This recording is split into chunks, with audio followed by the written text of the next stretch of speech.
So I just got the news from Paul Thorpe's YouTube channel that he is packing it up, which I think is really a shame. Many of us watch Paul Thorpe. I'm no different. Oh, quick wristwatch check. I'm a little sad about the Paul Thorpe thing.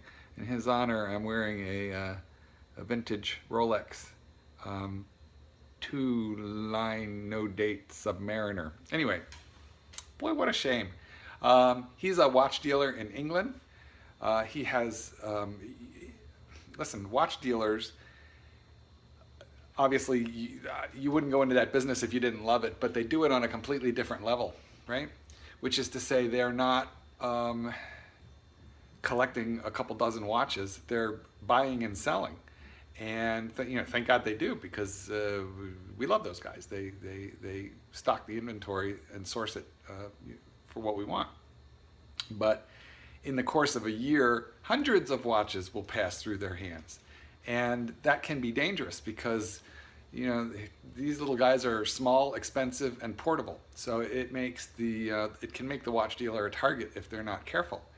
And even if they are careful, stupid criminals can fail to realize that they don't have inventory easily available, that they take precautions and so forth.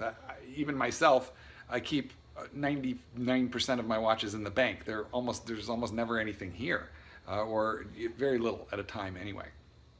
Paul Thorpe is in England. They have all kinds of gun control laws. Look, I'm not a gun nut. Let me just tell you right now, I believe in all sorts of controls and background checks and that kind of thing. I'm not the American Yahoo cowboy, but I'm a gun owner. We have the Second Amendment. I approve. I think it needs to be carefully administered and adjudicated. In the state of Illinois, where I live, we have a 3-day waiting period in case you're pissed off and crazy. You can't just like run to Walmart and buy a gun. You got to wait a few days after you apply, and they do a background check. And I think that's really appropriate. Anyway, what a shame about Paul Thorpe's channel. He was contacted by the police, and they told him that they had arrested somebody with all his details in their phone, which made it seem like he was going to be targeted. And having been targeted before, I'm sure that was not an appealing thought to Paul.